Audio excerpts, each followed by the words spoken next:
Hey, what's up? It's your girl Sakara Lachey, and right now I have with me Kareem Knight of the Aqua League.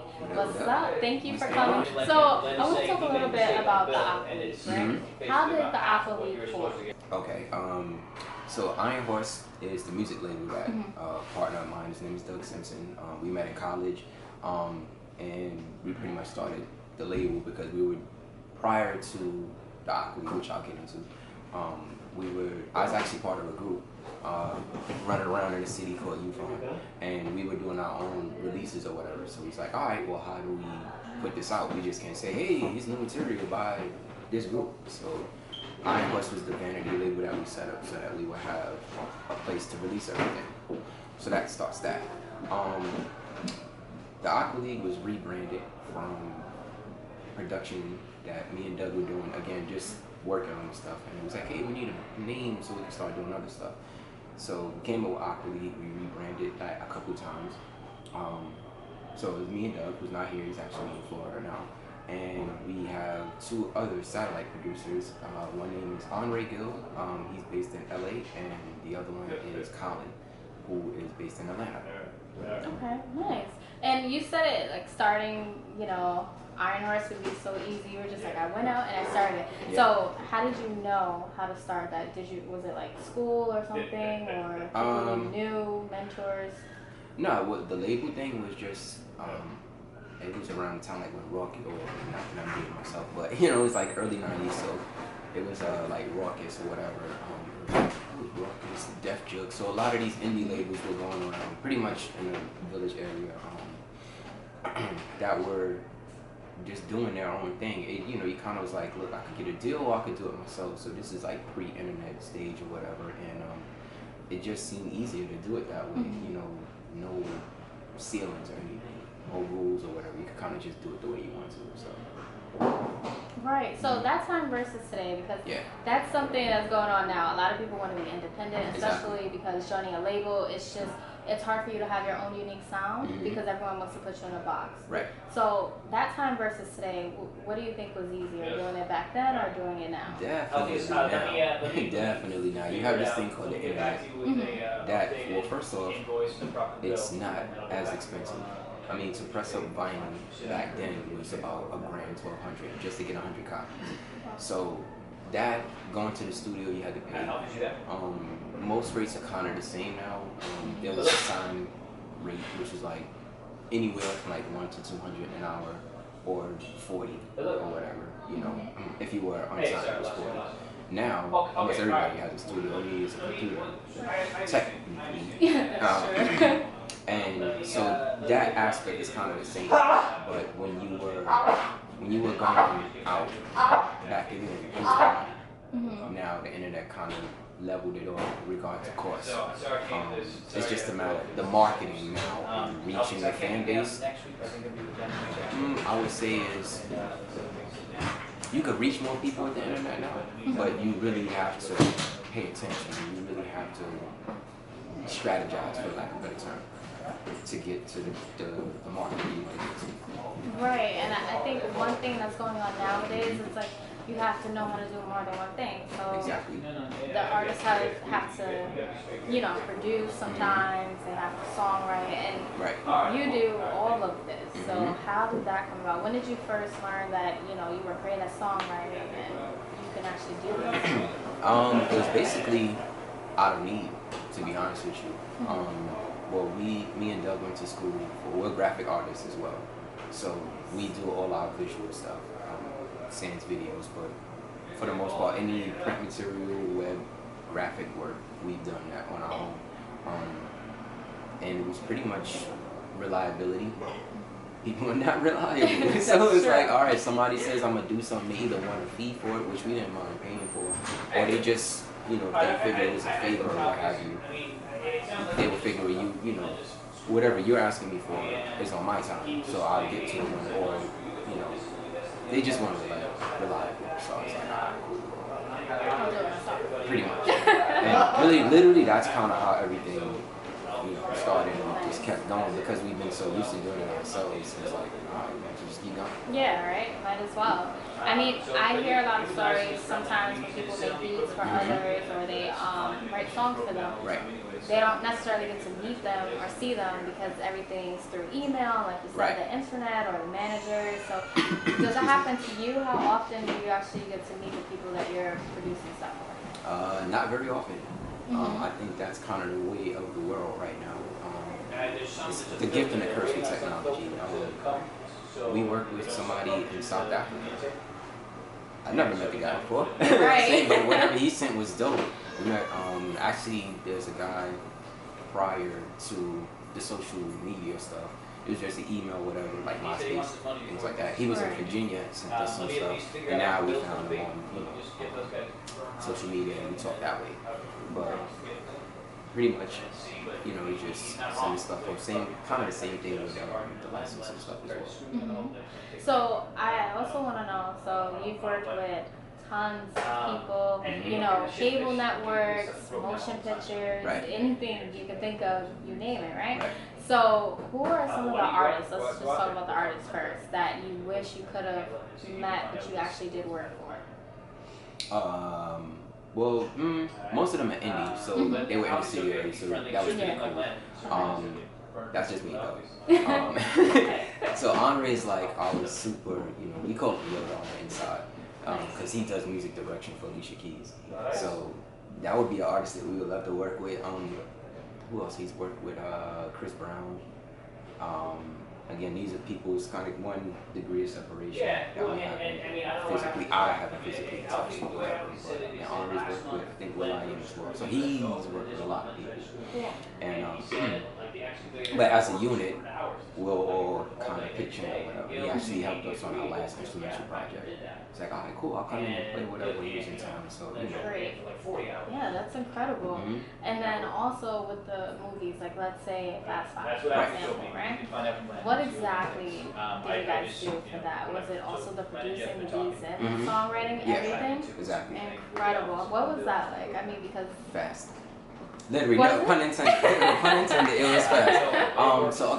So the majority of stuff that we've done is, aside from the artist work, is licensing, sync, publishing, that sort of arena. It's a whole other part of the industry, and it happens very fast. Remember Chloe that was on the panel? Yes, I do. So we did a panel at IAR, and we met a music supervisor. Her name is Chloe Raines. Chloe Raines. Don't beat me up. Sorry. We met her on Monday. We went to the festival, Atlanta, A3C.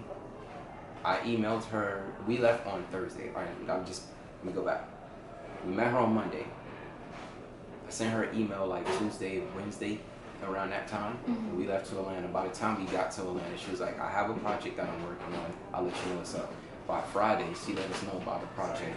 And she said, I either need it Friday end of day or Monday morning. Wow. Right. But she got to work. Yes. So that's how fast it moves. Great. So let's go back a little bit now.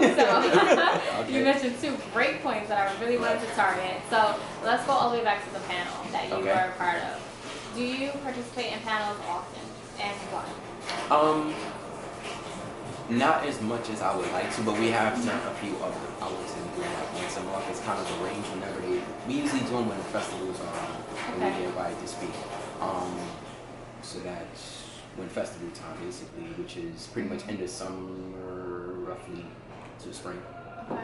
And what's your favorite part about doing panels? Because I know, as human beings, sometimes we just want to really spread the information that we know that is hard to get out for other people because they haven't experienced the things that you experienced, or is it mainly about getting the brand out there? What is it that really hones in on you that makes you want to participate in panels? The networking aspect of it. I mean, that's what the panels are there for. I mean, I've gone to panels, I've been on panels, and it seems like when you're on the other side of the table, it seems like everybody wants to talk to the panel people, and I'm like, that's not the key. The key is to talk to everybody in the room. It's cool to talk to the panel people, but And then you heard they had to say, he's like, look, Right. talk to, even Amadeus, he's like, talk to the person right next to you. He said, I would like to talk to people on the panel with me. I took his advice and I talked to the lady that was on the panel with us, and we got, some work done with her. Right. So that's what I like about it. It's the networking part. And the informational part is, every day you should be learning something. Right. So that's like a given. But it really is, that's how we met. So, Exactly. it's meeting people and seeing what you could do from there. Absolutely. And speaking of that, so that panel happened, you got Right. work done that same week, and you went to Atlanta for the Right. festival. Mind you, the panel was actually in New York. So Right. what is it like balancing for you, everything that's going on? Because I think a lot of times people, of course, they see the glamour. They're like, oh, Past Five, that was great. They were part of that, or they were part of MTV Cribs or anything like that. But they don't necessarily understand all the back work that goes into it. Plus, you're still going to panels. Plus, you're traveling, Right. and you still need to communicate with others as well. And you got to make the material. On top of that, You gotta on make top the of that, material. yeah. So how do you balance that? Priority, just like everything else in life.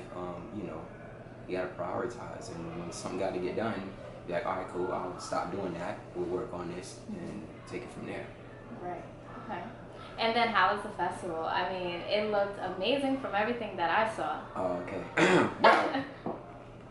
So here's the funny thing. We've done A3C, I think 3 of the last 4 years. Nice.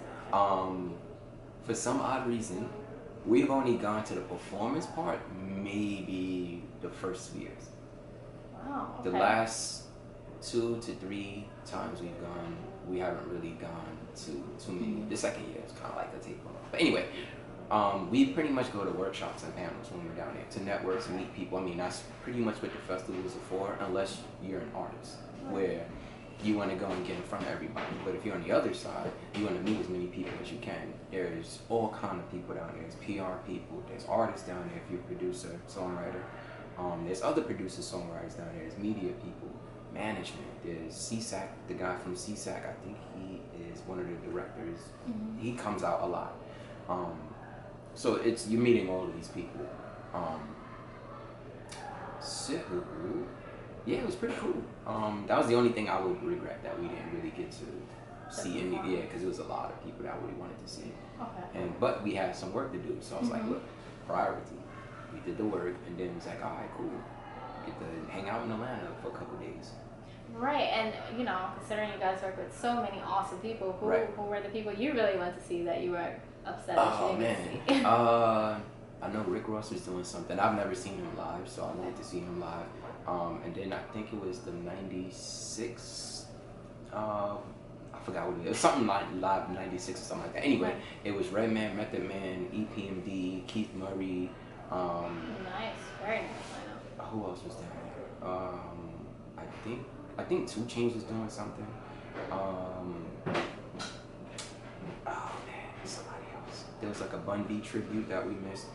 I know there was a DJ set too that we went to see. Also, when it comes down to traveling, you've been, I can only imagine how many places. Like, do you travel a lot for or maybe, far, like different cities, maybe a couple times a year. Most of it is local. Right. But primarily it's at festivals. That's okay. I know that LA, there's a ASCAP Expo that we normally go to. That's in April. Nice. Okay. So it's usually A3C, and then April, the ASCAP one. We didn't get to go to Revolt because they're so close. Right. So, and then there's a winter festival in Miami. And congratulations. It was a few years ago, but you guys were awarded by ASCAP. So congratulations on that. You. That's a huge deal.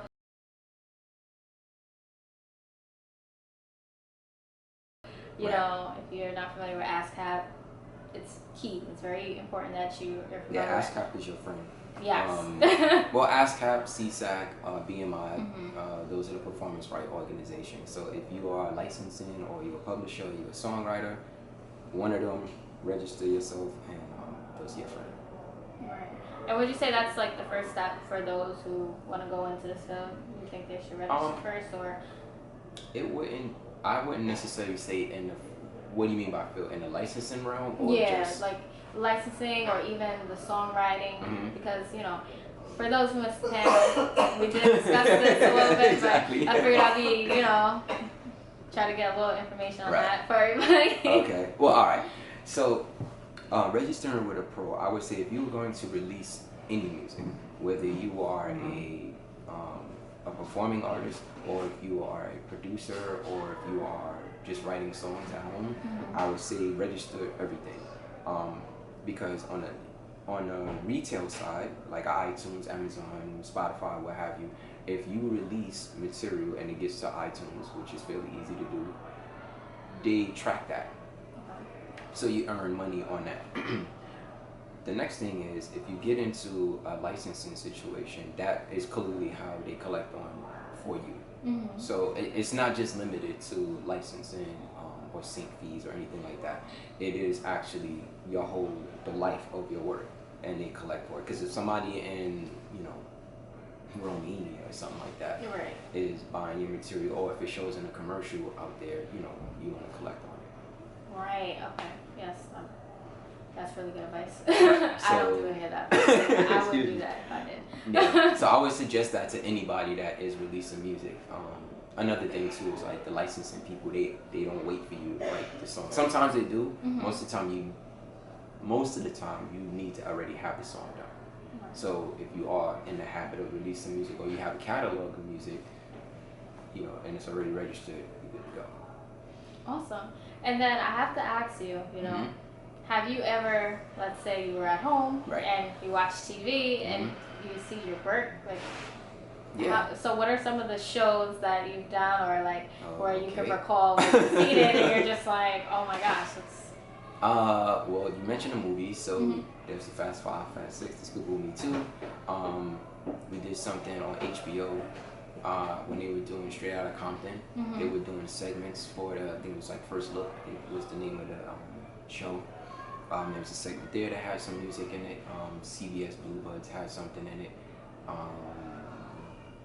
It's pretty cool. There's some other stuff that we have in the works right now that we hope to have that moving, and to see that come to life is I think it's always cool. That's like if you are an artist or whatever, and you hear your song on the radio for the first time. Right. You're like, you get that euphoric feeling. So it's the same thing, Right.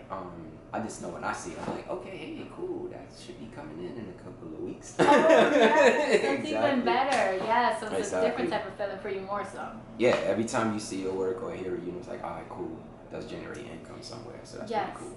That's incredible. And since you had mentioned the first time, do you remember the first time you seen your work and what it was?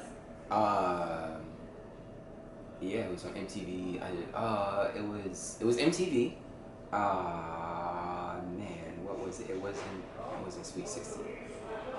It was I forgot the name of the show, but basically it was about young people doing stuff. I think there's 3 segments per episode, so it's spent like 10 minutes per subject or per young person, and then like a piece was in there. It's like, that's all right, cool. Nice. Yes, that's the moment every person out there looks for, especially in entertainment. Exactly. That's so true. And I don't know if there's anything else out there that you want to promote, because I saw aqualeakmusic.com. Right, that's the music store. Yeah, so that was incredible. Right. So definitely make sure you visit aqualeakmusic.com. Right. Make some purchases. The music sounded good. I checked it out. Alright, cool, thanks. You're welcome. There's also ironhorsemg.com. That's the label's website. And if you can't do that, just put in Aqua League Music. That shows up everything. We work pretty hard to get everything lined up so it is not all over the place. Let's see. We have a single out by Doug Simpson. It's called Good Times. Nice. We actually remixed it, and we have that moving around. That's pretty much iTunes title. That's on a couple of internet radio stations. It should be on Sirius soon. We just did an agreement with them, so you'll hear some stuff. Incredible. And thank you so much for coming out today. Thank you for having me. What's going on? This is Kareem, 1-4 for the Aqua League. Shout out to Review Hip Hop.